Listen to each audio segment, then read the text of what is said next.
I'm making this quick video so you guys can see how I installed my SRI 500 motorcycle alarm. It looks like a mess of wires, and it is, quite frankly, but the alarm is right here, okay?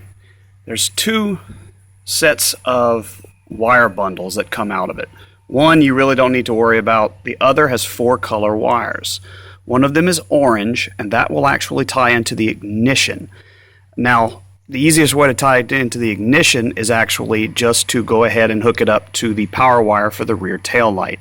It doesn't have to be the ignition. All it needs to do is be a 12-volt source, because the motorcycle alarm will actually go off if it detects 12 volts from that source, as if somebody was trying to steal your bike by turning the ignition on. So that orange wire actually traces back to the tail light wire. If you see it, it's right here. See that? That's actually tying into the tail light wire.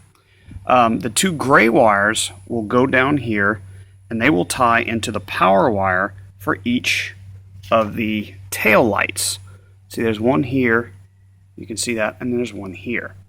Those will light up the tail lights and brake and side marker lights whenever you activate the alarm and when it goes off. The fourth wire is a black wire that goes to ground.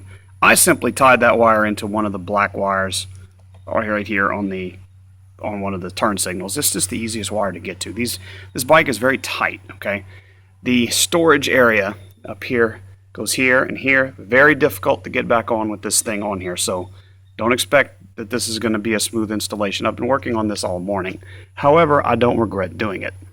But that's basically the operation or the installation of this motorcycle alarm. Now, if you'd like to see it, I can actually show you how it works. It comes with this little remote thing.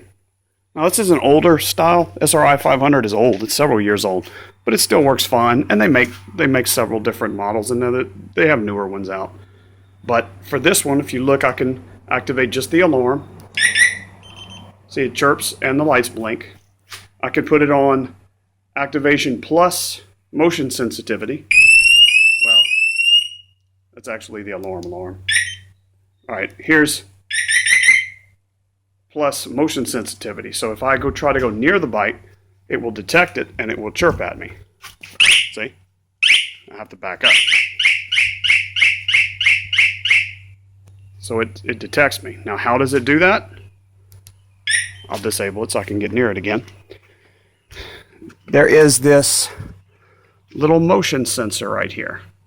They say to install it near the center of the bike as flat as you can. Well, that's about as good as I can do. And the wire for it goes into one of those wiring harnesses. You don't have to worry about that. That's part of the alarm. You don't have to wire it yourself. You just have to install it. And so that is what gives you the motion activation.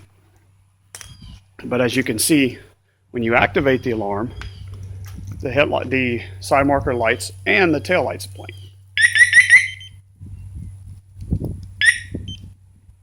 And it goes from a pretty good distance too. I mean, I can go way out here as far as you want to go. The thing will go probably 1,000 feet. And if it activates, let's say for motion, if I get close to the bike, this will go off.